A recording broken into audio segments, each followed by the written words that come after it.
The universe had never felt so quiet.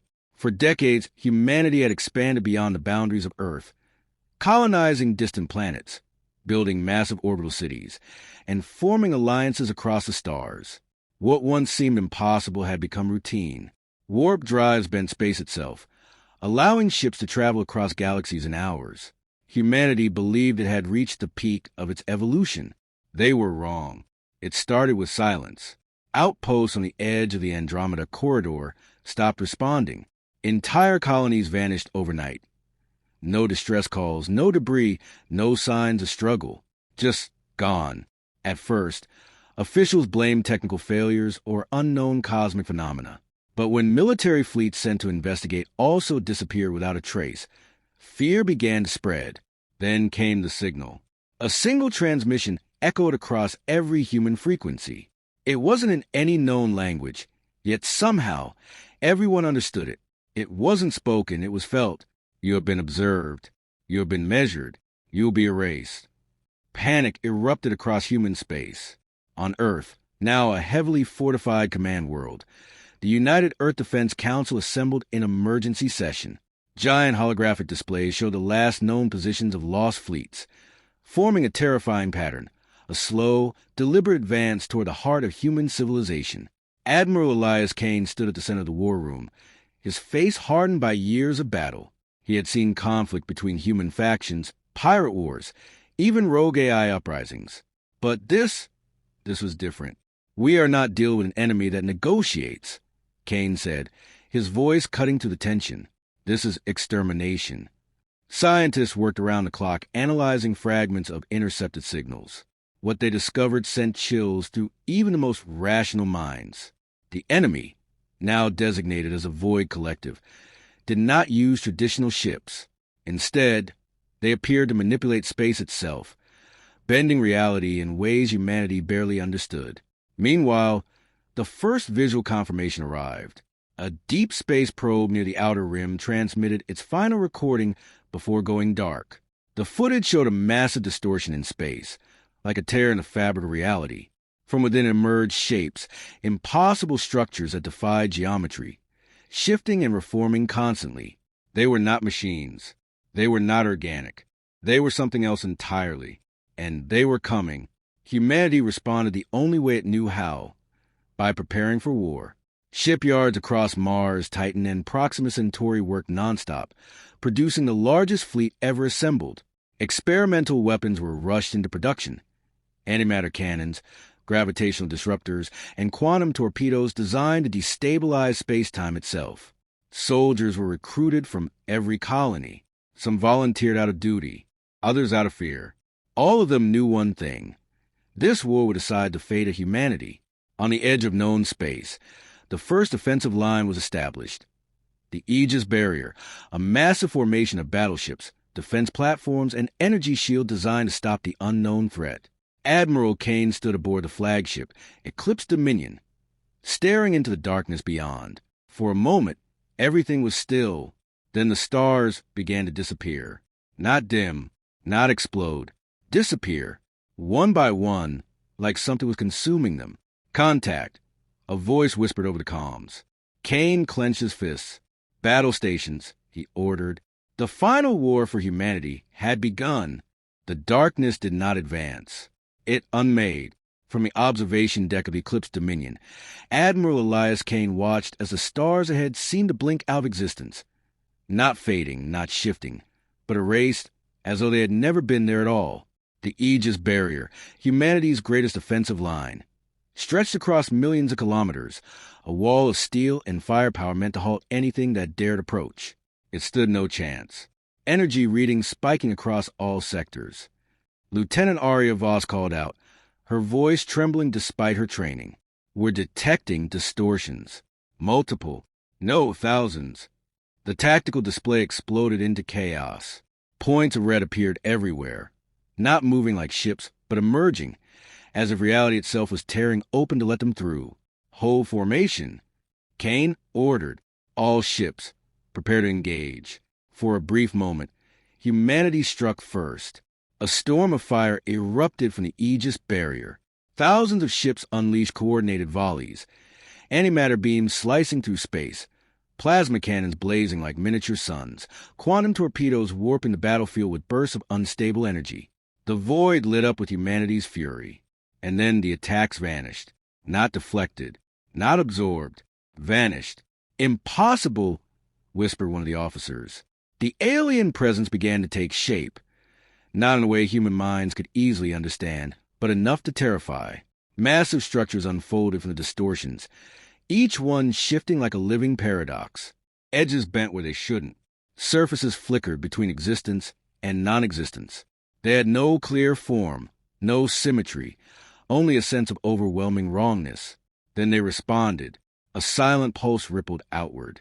No explosion, no sound, just a wave. The first line of defense ships simply ceased to exist. No debris, no wreckage, no energy signature. They were there one moment, and gone the next. Report. Kane shouted. Sector 7 gone. Entire fleet gone. Shield arrays collapsing across the barrier. Weapons aren't locking. They're phasing out of reality. Panic spread like wildfire through the comms. Kane forced himself to remain calm. All units, switch to gravitational disruptors. Target the distortions themselves. New weapons fired. Experimental tech designed for worst-case scenarios. Space twisted violently as gravity fields collided with the alien anomalies. For a moment, it worked. One of the shifting entities flickered. Its structure destabilizing, revealing something deeper within, a core of absolute darkness. Direct hit confirmed. Voss shouted, hope rising in her voice. Then the entity adapted. The distortion reshaped itself instantly, absorbing the gravitational force and redirecting it. A nearby human cruiser was crushed inward, collapsing into a singularity before disappearing completely. Hope died just as quickly as it came. They're learning, Kane muttered. Across the battlefield, the Aegis barrier began to crumble. Ships tried to retreat, but escape vectors warped unpredictably. Some vessels folded into themselves. Others stretched into nothingness. A few simply froze in time, suspended like broken statues before shattering into particles. This wasn't a battle. It was an execution. Admiral, we can't hold this line, Voss said desperately. If we stay here, we'll lose everything. Kane stared at the tactical display, the lives of thousands blinking out every second. Humanity's greatest defense was collapsing within minutes. He made the hardest decision of his life. All units, fall back. The words felt like defeat. Transmit emergency retreat protocols. Prioritize evacuation of surviving ships. We regroup at inner defense grid. What about the barrier? Someone asked. Kane's jaw tightened. It's already gone. As the order spread, what remained of the human fleet began a chaotic withdrawal. Jump drives activated across the battlefield, ships vanishing in flashes of warp light. But not all made it out. Many were caught mid-jump, torn apart between dimensions. The alien entities did not pursue. They didn't need to. They continued forward at their slow, inevitable pace, unstoppable, unchallenged. As the Eclipse Dominion entered warp, Kane took one last look at the battlefield. Where the Aegis barrier once stood, there was nothing, not wreckage, not radiation, just empty space. As if humanity had never been there at all. The retreat from the Aegis barrier was not just a military failure. It was a psychological collapse. Across human space, fear spread faster than any fleet could travel. Survivors returned with stories that no one wanted to believe, yet no one could ignore. Entire armadas erased without a trace. Weapons that did nothing. Enemies that didn't fight, but simply decided you no longer existed. But the worst was yet to come. They're not just attacking our ships, said Dr. Lyrason, head of xenopsychology, during an emergency briefing on Earth. Her face was pale, her eyes sleepless. They're reaching into our minds. Admiral Elias Kane stood silently among the council, listening carefully. He had already sensed it. Something subtle, something wrong. During the battle, a pressure, a presence. What do you mean? Kane asked. Doctorson activated a holographic projection. Brain scans of recovered soldiers appeared in the air. Patterns distorted, neural pathways altered. Survivors are experiencing shared hallucinations, she explained. Not random ones. Structured. Identical. The room grew colder. They're seeing the same things, hearing the same voices. What voices? Someone asked. Dr. Sun hesitated. They say the enemy is talking to them. A murmur of unease swept through the council chamber. They don't use language as we understand it, she continued. It's more like concepts forced directly into the brain. Thoughts that aren't yours, but feel like they are.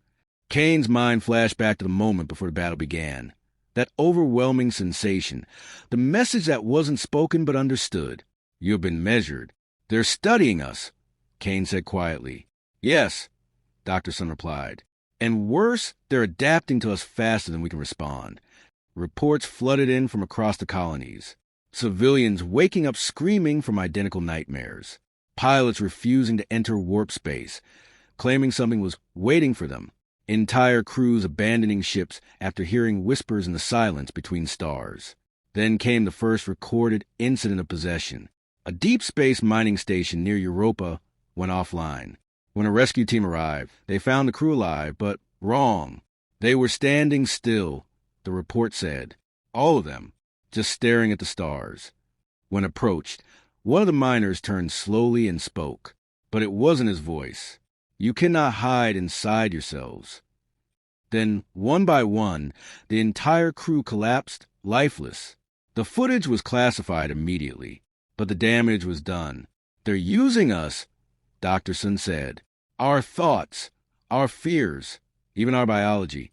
They're learning what it means to be human, and weaponizing it against us.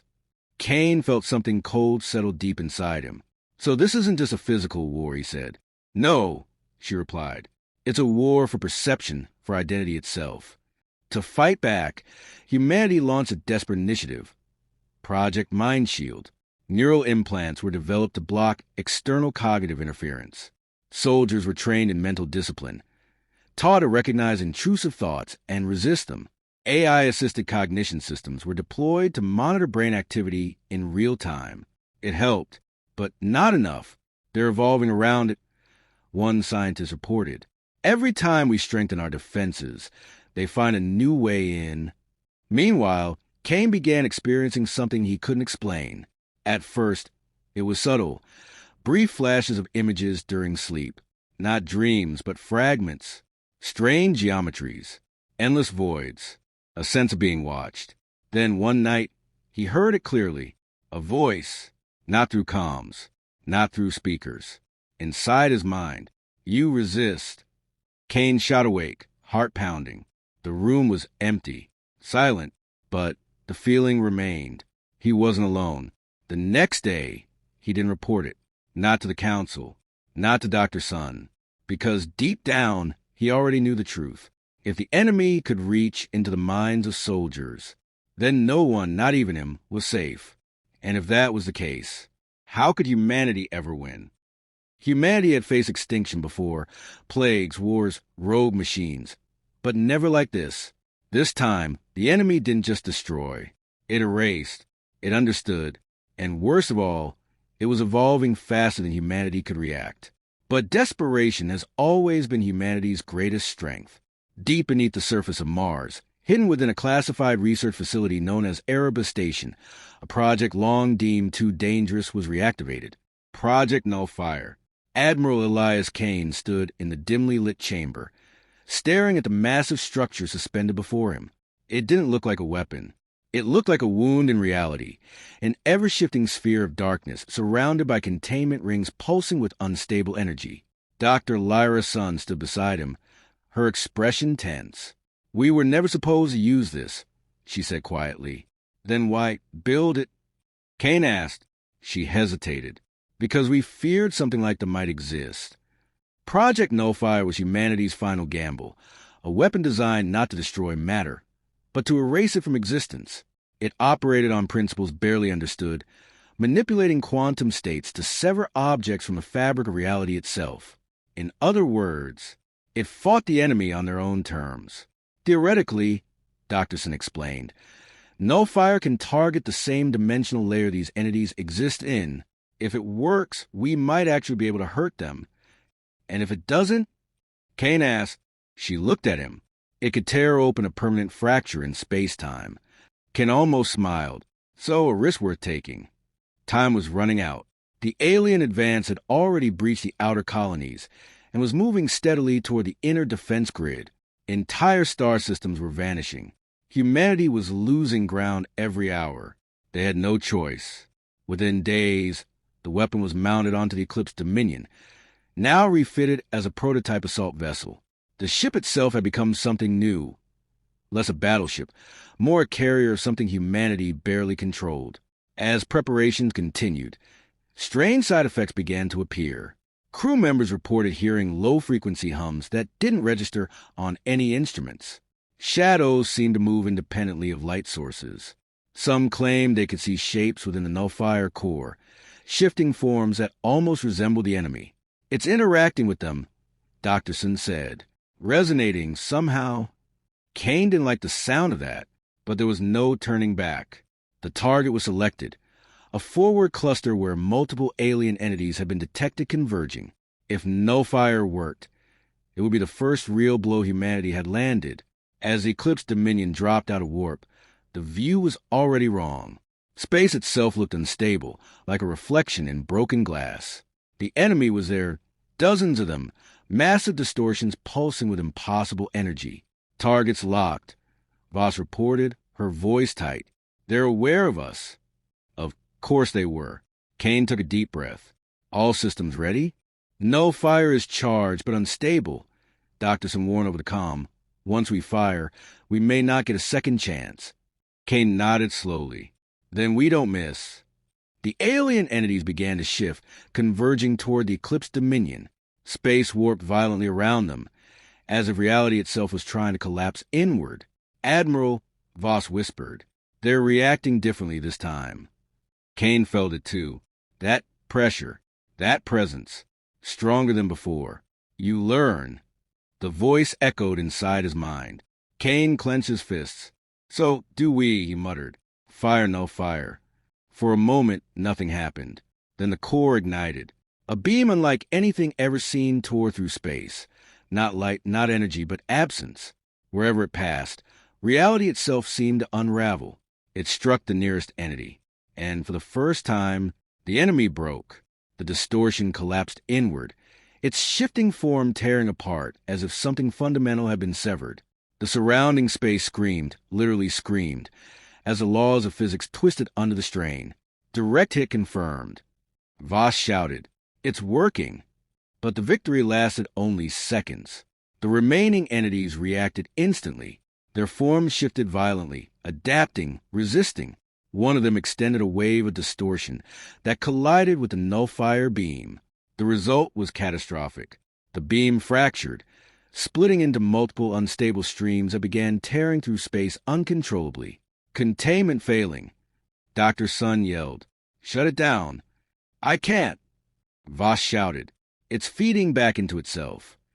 The battlefield turned into chaos. Reality warped in unpredictable ways.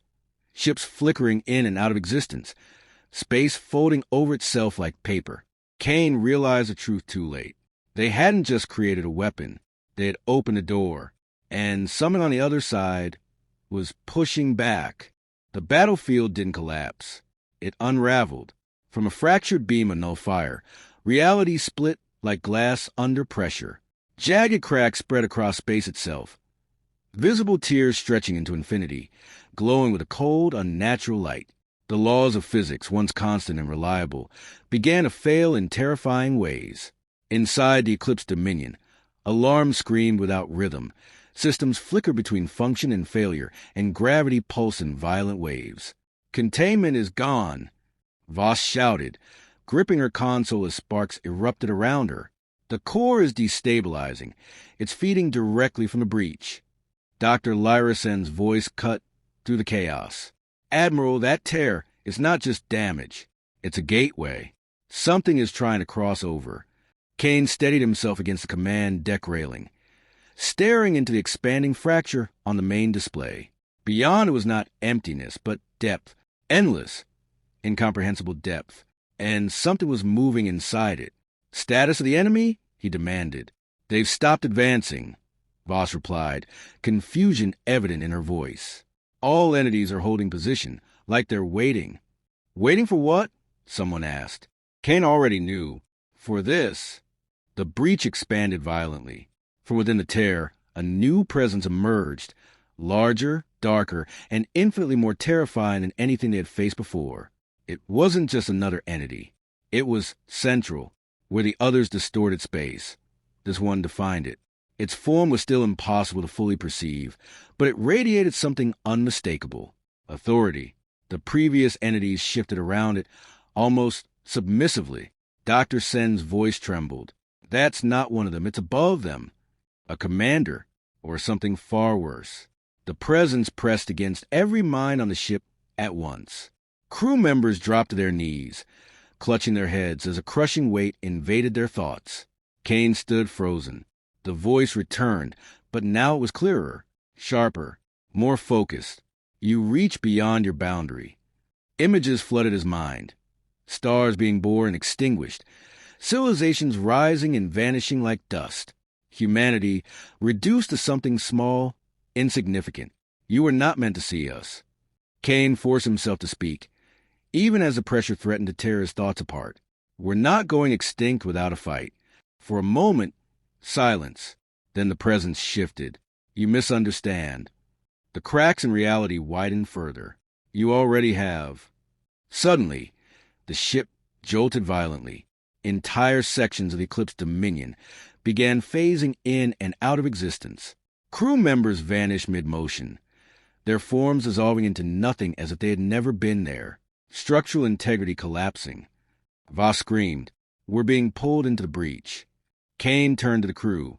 Emergency evacuation. All hands abandon ship. Escape pods launch in rapid succession, scattering into the unstable void. Some disappeared instantly. Others flickered, barely holding together as they drifted away. But Kane didn't move. He stared at the breach and at the entity emerging from it. This wasn't just an invasion. It was a correction. Humanity had stepped into something it didn't understand, and now reality itself was pushing back.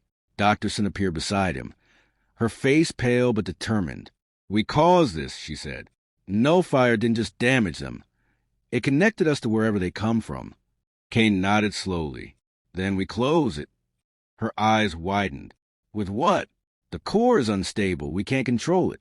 Kane looked back at the collapsing heart of the ship. "We don't need to control it." Understanding hit her instantly. "No, Elias, if we overload the core inside the breach, it might seal it," he finished, "or it might erase this entire sector of space." Kane gave a faint, grim smile. Better than letting that thing fully enter our universe. The entity in the breach shifted again, closer now, watching, waiting, as if it knew what they were about to do. Kane stepped toward the command console one last time, set the no-fire core to overload. Voss's voice came through, weak but alive from an escape pod. "Admiral, don't do this." He didn't hesitate. "For humanity," he said quietly. The countdown began, and for the first time since the war started, the enemy didn't advance. It observed. The countdown echoed through the dying corridors of the Eclipse Dominion. 60 seconds. The ship was no longer a ship. It was a collapsing fragment of reality, breaking apart piece by piece as the no-fire core spiraled out of control. Walls stretched and twisted. Lights flickered into darkness. Time itself felt unstable, moments looping and slipping away like sand. Admiral Elias Kane stood alone on the command deck. Everyone else who could escape had. Outside, the breach had grown into something vast, an open wound in existence. The massive entity lingered at its edge, watching, calculating. The lesser entities remained behind it, still and silent, like shadows awaiting command. They weren't attacking. They were waiting to see what humanity would do next. 45 seconds. Kane activated the final override sequence. The no-fire core responded immediately, its energy spiking beyond all containment limits. The ship groaned as if it were alive, resisting its own destruction. Dr. Lyra Sen's voice suddenly crackled through the comm. "Elias, I'm still here." Kane froze. "Lyra? I thought you evacuated." "I tried. she said, her voice strained. The pod, it didn't make it far. I'm trapped in one of the lower sections. Kane closed his eyes for a moment. Then get to the core chamber, he said. Now. What? No, Elias, listen to me. If you trigger the overload from inside the breach, the energy feedback could... Seal it, he interrupted. Or amplify it, she shot back. We don't understand how deep this connection goes. That thing out there, it's not just observing us. It's learning from us. If we make the wrong move. 30 seconds. The ship lurched violently, throwing Kane to one knee. Around him, reality fractured further. Brief glimpses of something beyond the breach flickered into view. Endless darkness, infinite structures, and countless entities, far more than humanity had ever encountered. Kane realized something horrifying. This was an invasion force. It was a scouting party. Lyra, he said quietly, if we don't close this, there won't be anything left to save. Silence. Then, softly, I know. 20 seconds. The entity at the breach edge began to move. Not forward, but outward. Its form expanded, pressing further into their universe. The surrounding space warped violently, unable to sustain its presence. It was coming through. Fully, the pressure inside Kane's mind returned, stronger than ever before. The voice was no longer distant. It was right there. You choose termination. Kane gritted his teeth. We choose survival. A pause. Then, there is no difference. 15 seconds. Dr. Sen's voice came back. Closer now. Elias, I'm at the core. The feed flickered, then stabilized. On a secondary screen, Kane saw her standing before the nullifier sphere.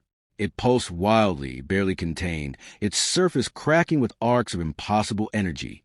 It's worse than I thought, she said. The core isn't just destabilizing, it's synchronizing with the breach. Kane frowned. What does that mean? It means when it explodes, it won't just close the tear. She looked up at him. It'll pull everything connected to it back through. Kane understood instantly. The entities... Yes, she said. All of them in range. Maybe more. A dangerous hope flickered. But the cost, she continued. Elias, the blast radius could erase entire star systems. 10 seconds. Kane looked back at the breach, at the entity forcing its way into reality, at the future that awaited if they failed. Then he made his decision. Do it. Dr. Sun hesitated. Together, she said. Kane nodded. 5 seconds. The entity surged forward. Reality screamed. 3. Kane and Lyra both reached for their controls. 2. The voice in his mind spoke one last time. You will be remembered as an error. 1. Kane smiled faintly. Better than being nothing. 0. The nullifier core detonated.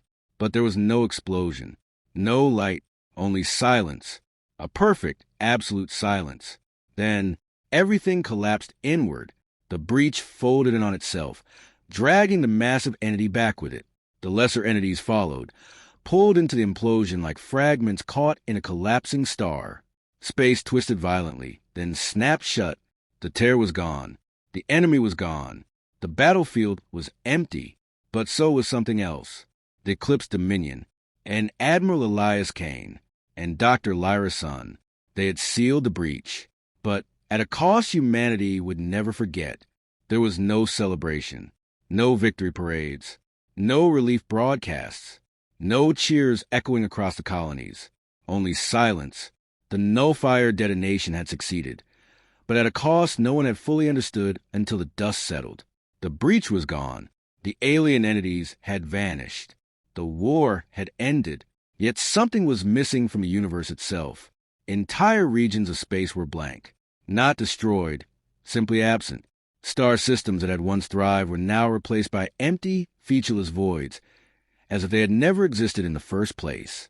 Navigation maps corrupted, galactic charts rewritten by absence, and Earth waited. The United Earth Defense Council stood in a shattered command hall, staring at the final transmission logs. The Eclipse Dominion never returned. No escape pods, no debris, no signal. Admiral Elias Kane was listed as missing in action, Dr. Lyra's son was listed the same. But no one truly believed they were gone. They didn't die. One officer said quietly during the final briefing, they were removed. No one corrected him, because everyone felt it. Something had changed in the fabric of reality, like a scar that no longer bled, but still hurt. Weeks passed, then months. Humanity began rebuilding cautiously at first. Colonies reinforced defenses. AI systems were redesigned with stricter cognitive isolation protocols.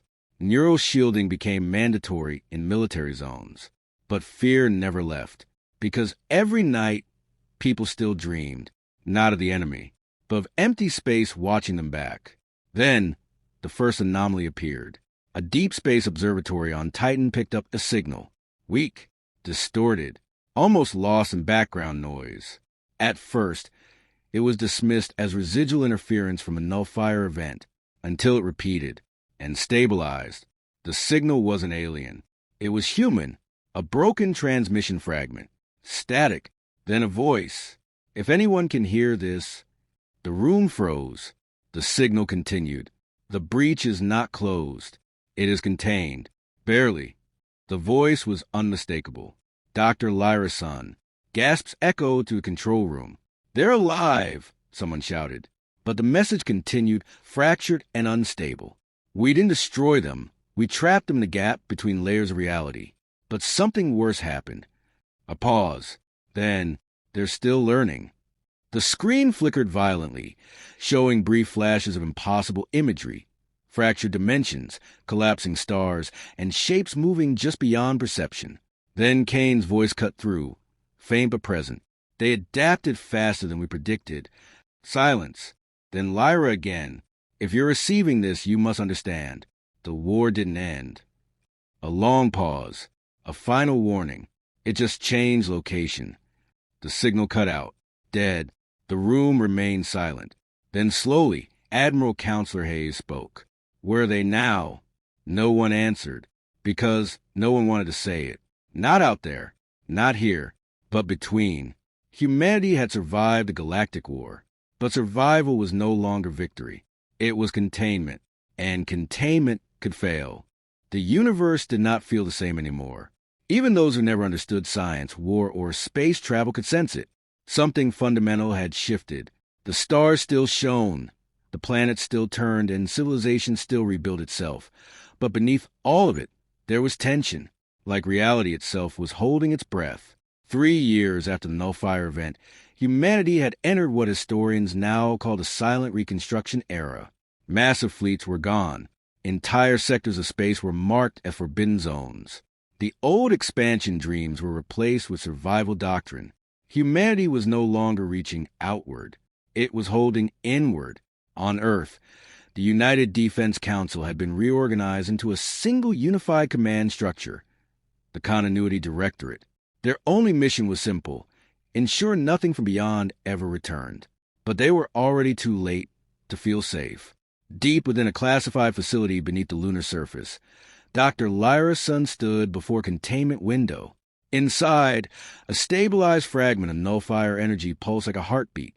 Dim, unstable, but alive. We shouldn't still have this, a technician whispered. We don't, Lyra replied quietly. It has us. Across the observation deck, Admiral Elias Kane's recorded logs replayed on loop. His final words before the breach collapsed echoed endlessly. Containment is not an end. It's a delay. Lyra turned away, because she knew what no one else wanted to admit. The breach had not been sealed. It had been pushed deeper, and something was still on the other side, waiting, learning, evolving, far beyond known space, where maps ended and even light fell uncertain. A thin fracture flickered in and out of existence. At first, it was nothing, a glitch in observation data, a distortion in gravitational readings. Then it stabilized, and within it, something looked back, not fully formed, not yet powerful enough to break through, but aware and patient. The same voice that once spoke in Kane's mind returned, faint, distant, but unmistakably present across the boundary. You delayed us. A pause. Then, we will adapt again. The fracture widened slightly, not enough to break reality, just enough to remind it that it could. On Earth, Lyra stared at the sky that night, not because she expected to see anything, but because she knew better now than to assume empty meant safe. "You were right, Elias," she whispered. A gentle wind moved through the observation dome, and for a brief moment she thought she heard a reply, not through technology, not through science, but through memory itself. "Keep watching." Final message. Humanity survived the galactic war, but survival was not victory. It was awareness. And awareness has a cost, because somewhere beyond the edge of everything we know, the war is not over. It is only waiting for the next opening.